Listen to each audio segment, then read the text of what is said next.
ان شبہات میں سے ایک شبہ یہ ہے کہ ہمارے نبی نے فرمایا واللہ ما اخاف علیکم ان تشرکوا بعدی ولکن اخاف علیکم تنافسوا فیہا،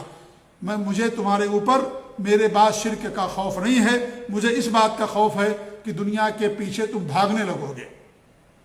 دنیا کے پیچھے بھاگنے لگو گے۔ ہمارے نبی نے حدیث بتائی، لوگ کہتے ہیں کہ اس سے مطلب یہ ہے کہ ہماری امت کے اندر شرک پیدا نہیں ہوگا۔ میرے بھائیوں، اس حدیث کا مطلب یہ نہیں ہے، بلکہ اس حدیث کا جو معنی ہے وہ یہ ہے کہ پوری امت شرک کے اندر گرفتار نہیں ہوگی، کہ پورے کے پورے شرک کے اندر ہو جائیں، ایسا نہیں ہوگا۔ اس لیے کہ امت میں ایک جماعت ہمیشہ حق پر رہے گی جو اپنے آپ کو شرک سے دور رکھیں گے، لہذا اس کا ایک معنی تو یہ ہے کہ پوری امت شرک کے اندر واقع نہیں ہوگی۔ اور دوسرا معنی علماء نے یہ بیان کیا ہے کہ آپ نے صحابہ سے مخاطب کر کے فرمایا، لہذا صحابہ کے اندر شرک نہیں پیدا ہوا، ان کے اندر شرک نہیں پیدا ہوا، کوئی بھی صحابی اللہ کے ساتھ اس نے شرک نہیں کیا، تو آپ نے صحابہ کو مخاطب کیا۔ اس لیے آپ دیکھیے، شرک صحابہ کے چلے جانے کے بعد دنیا کے اندر شرک پیدا ہوا، امت کے اندر شرک آیا، صحابہ نے شرک نہیں کیا۔ وہ امتیں، وہ لوگ جو دیگر اقوام سے آئیں دین اسلام کے اندر، ان کے اندر ساری چیزیں پیدا ہوئیں، لہذا صحابہ کرام اس سے محفوظ تھے۔ آپ نے صحابہ کرام کو مخاطب کر کے فرمایا، لہذا اس حدیث کے اندر دلیل موجود نہیں ہے، کیونکہ اسی نبی نے فرمایا ہے کہ جب تک شرک نہیں ہوگا قیامت قائم نہیں ہوگی۔ اور شرک تو سے مراد امت مسلمہ کے اندر شرک، ورنہ جو مشرکین ہیں، یہود و نصارہ ہیں، ان کے ہاں شرک تو اللہ کے رسول کے زمانے میں بھی تھا، اور ان کے ہاں شرک تو رہے گا ہی،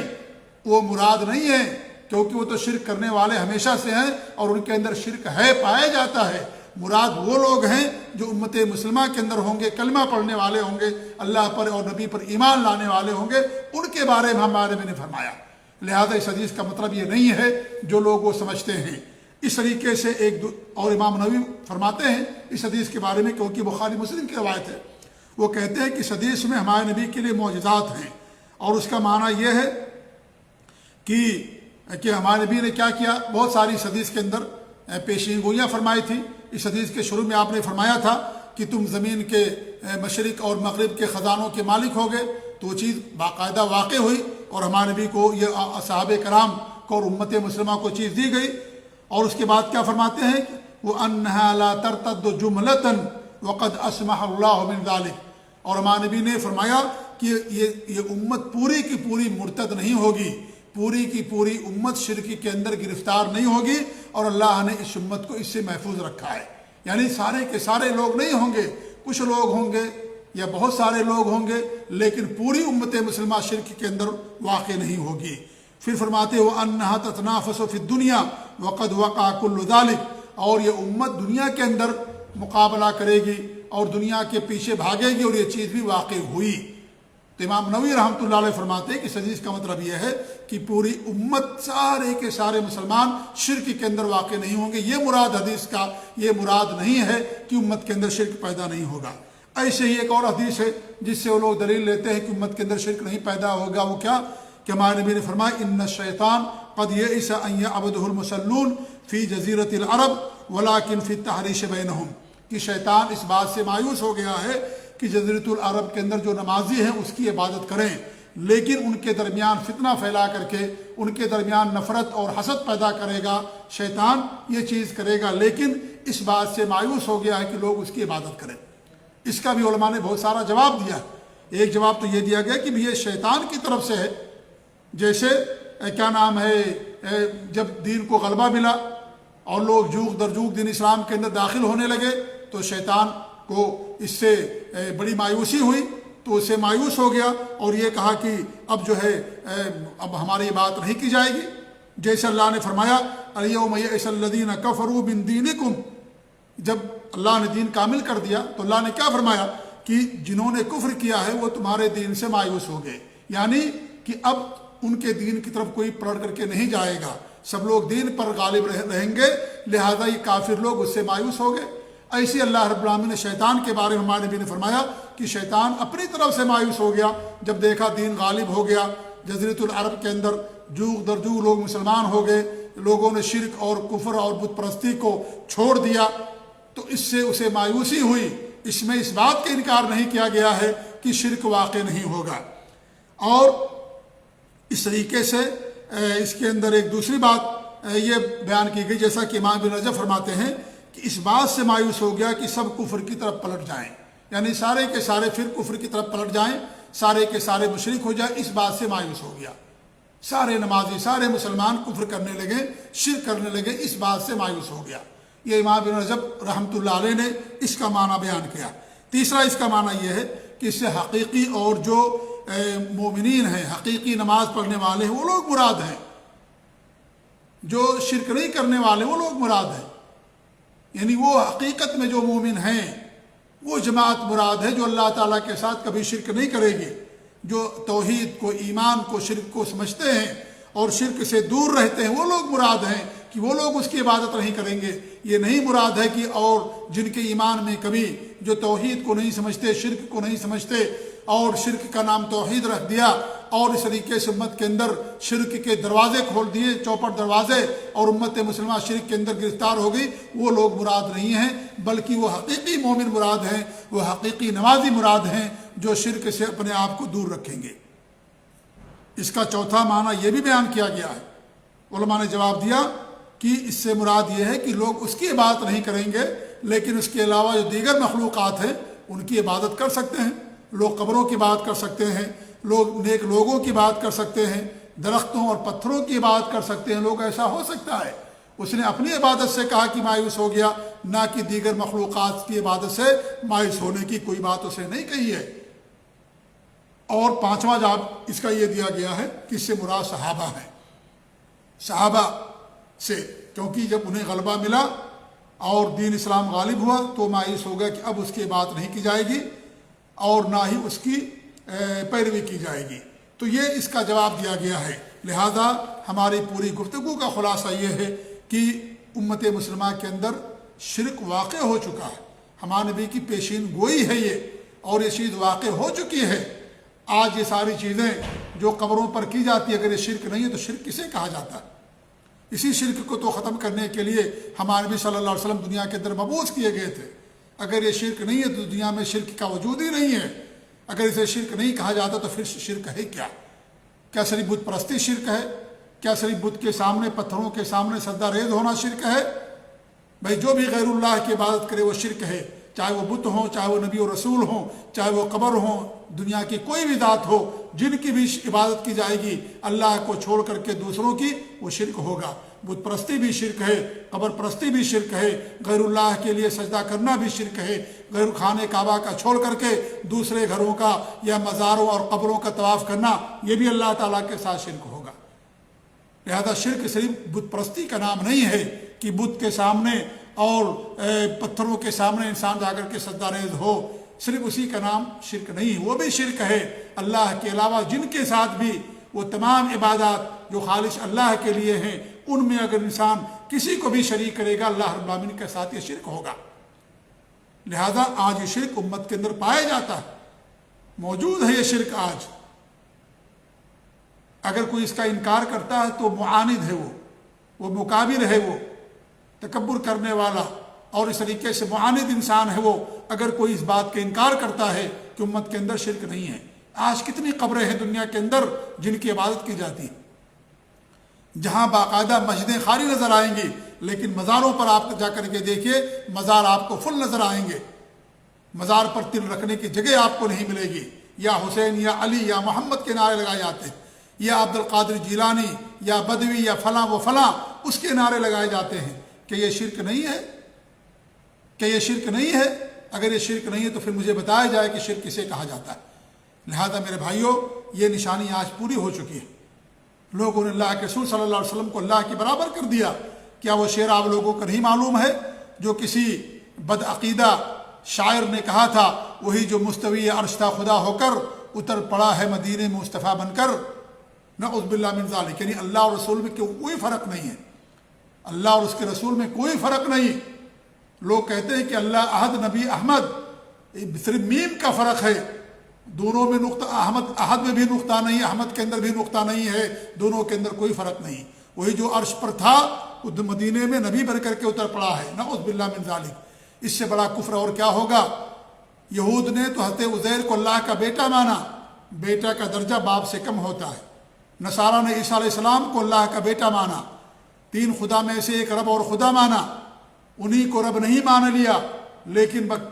جو نام نہاد مسلمان ہیں، کلمہ گو مسلمان ہیں، انہوں نے تو ان سب کو پیچھے چھوڑ دیا اور یہاں تک کہہ دیا کہ وہی جو مستوی عرش تھا خدا ہو کر اتر پڑا مدینے مصطفیٰ بن کر، یعنی وہی رب تھا جو مدینے میں نبی بن کر کے آ گیا۔ لہذا رب اور نبی میں کوئی فرق نہیں ہے، نعوذ باللہ من ذالک۔ یہی نہیں بلکہ آج جو صوفیاء ہیں، جو وحدت الوجود کا عقیدہ رکھتے ہیں، وہ کہتے ہیں کہ خالق اور مخلوق میں کوئی فرق نہیں ہے، سب وہی ہیں، سب میں اللہ تعالیٰ کی ذات موجود ہے، کوئی فرق نہیں ان کے اندر۔ اس سے بڑا کفر اور کیا ہوگا؟ جو وحدت الوجود، وحدت الشہود اور اس طرح کا جو عقیدہ رکھتے ہیں صوفیاء، اس سے بڑا کفر اور کیا ہوگا کہ اللہ تعالیٰ کی ذات دنیا کے ہر چیز کے اندر گھل مل چکی ہے اور ایک ہی چیز کا وجود ہے اور وہ اللہ تعالیٰ کی ذات ہے۔ رب میں، مربوب میں، خالق اور مخلوق میں، ساجد اور مسجود میں کوئی فرق نہیں ہے۔ یہ صوفیہ لوگوں کا عقیدہ، یہ کفر اور شرک نہیں تو اور کیا ہے میرے بھائیوں؟ لہذا اس غلط فہمی میں مت رہیے کہ امت کے اندر شرک نہیں پیدا ہوا ہے یا امت شرک کے اندر نہیں گرفتار ہوگی۔ نبی کی پیشین گوئی ہے، نبی صادق مصدوق ہیں، آپ کا ایک ایک حرف صادق ہے، سچا ہے، لہذا آپ نے جو فرمایا وہ چیز واقع ہو چکی ہے اور امت کے اندر شرک پایا جا رہا ہے۔ اللہ رب العالمین ہم سب کو شرک سے محفوظ رکھے، غلط فہمیوں سے محفوظ رکھے۔ اللہ تعالی ہم سب کو توحید خالص پر قائم رکھے، ہر طرح کی شرک سے اللہ رب العالمین ہمیں محفوظ رکھے، آمین۔ وصلی اللہ علی نبینا محمد وعلی آلہ وصحبہ اجمعین، وجزاکم اللہ خیر، والسلام علیکم ورحمۃ اللہ وبرکاتہ۔